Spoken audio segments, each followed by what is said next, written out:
What's going on, Stackers? Florida Stacker back with you, and in today's video I've got a couple quarters to show you. Pretty exciting stuff, right?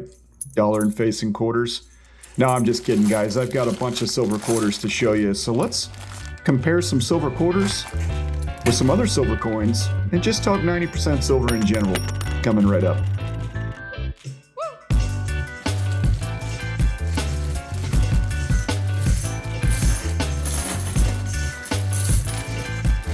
All right, so I want to say thank you to Orlando Coin Exchange. They supplied me with $50 in face value of silver quarters today at the coin shop. Bringing these home to film this video and talk to you about silver quarters. If you want to make an appointment at Orlando Coin Exchange, they are by appointment only. Give them a call. Here's their information. Let them know Florida Stacker sent you. Really great place to shop. Great guys there. All right, so silver quarters. What are 90% circulated silver quarters? Well, the U.S. Mint used silver in quarters from 1976 until 1964. So when you're looking for silver quarters in the junk silver sense, that's going to be a circulated quarter that has obviously got some signs of wear on it, as you can see here with all of these quarters.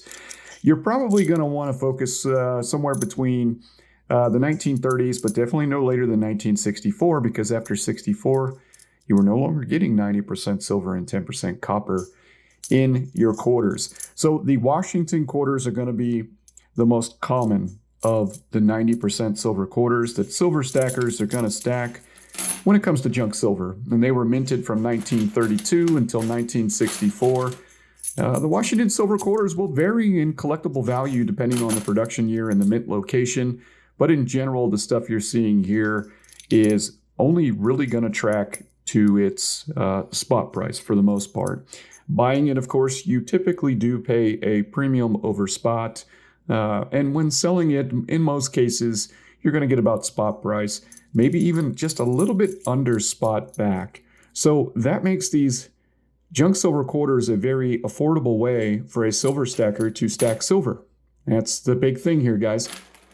We're going to compare these 90% silver quarters to a couple of other popular coin options, all right?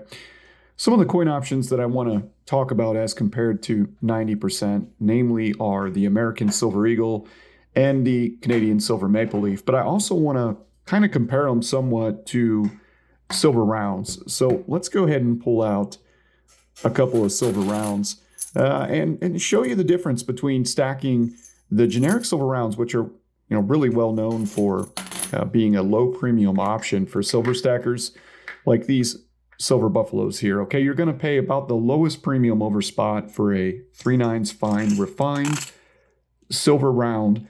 You're going to pay a very low premium over spot as compared to most of the coins out there. Okay, so this is an option, right? Because when we're stacking silver, you really need to understand what your options are. At the end of the day, silver is silver. You hear that a lot, but then why do we pay a different price for different kinds of silver? And it really comes down to the design, appeal, security features, and the market for it, really. And you're not going to find a very a much larger market, I should say, for silver than you are going to find with the 90%. As a matter of fact, I think 90% here in the United States is probably more popular than the Canadian Silver Maple Leaf right here. I'm not quite sure that it's as popular with the American Silver Eagle, maybe with pure silver stackers, but the collectability aspect of the American Silver Eagle is pretty high.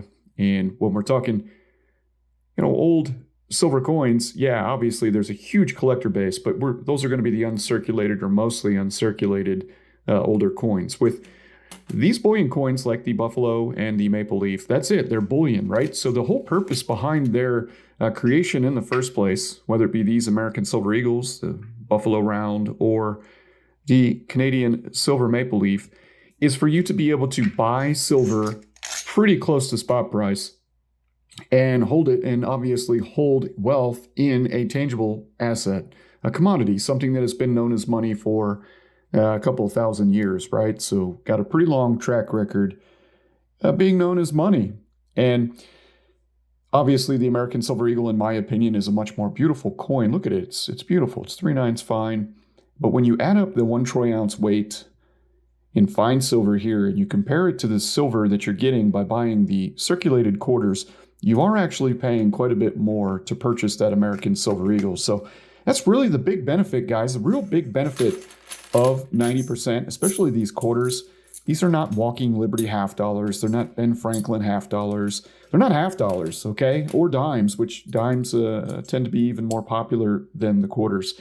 So with the quarters, you're really looking at the least popular option for 90%. Compared to some of these really popular bullion options like the ASE, the Maple Leaf, and the Round. And the real benefit is obviously getting silver at a cheaper price. Plus, it's more divisible. Look, it's smaller, okay? Even 4 quarters is not 1 troy ounce of silver. As a matter of fact, $50 in face value of quarters, or 200 quarters, is about 35 to 36 ounces of silver. So that's another thing that I guess would be considered a con for folks that are looking to stack 90% silver, is that you do have to do a little bit of math in understanding the actual weight that you're getting. Whereas, with your 1 troy ounce silver coins, it's stamped on there. It tells you what it is. It's 1 troy ounce. It's 3 nines or 4 nines fine silver with your 90%. It's 90%. It's got a 10% copper mixture. But you do actually have to do that math. I prefer going to places like coinflation.com. Coinflation.com is a good place to go, where you can just punch in the number of coins that you have, silver coins that is, and you'll get the present melt value of the silver and copper by going to coinflation.com. So write that one down, bookmark it, go to it on Google, save it. That way you can do some quick calculations on your 90% silver. So what are your thoughts on 90% silver quarters? Like I said, about the cheapest that you're going to be able to stack is stacking circulated 90% quarters. Dimes and half dollars tend to go for a little bit higher premium. I think there's a preference for half dollars over the quarters and just general history and appeal. And with the dimes, obviously, that's the smallest 90% silver you can get. So the most divisible, because it takes 10 instead of 4 like the quarters. So happy to hear your thoughts down below. Thanks for watching Florida Stacker on YouTube. And if you're interested in buying any silver, send me an email. Thank you for watching our video. I hope you subscribe to our YouTube channel.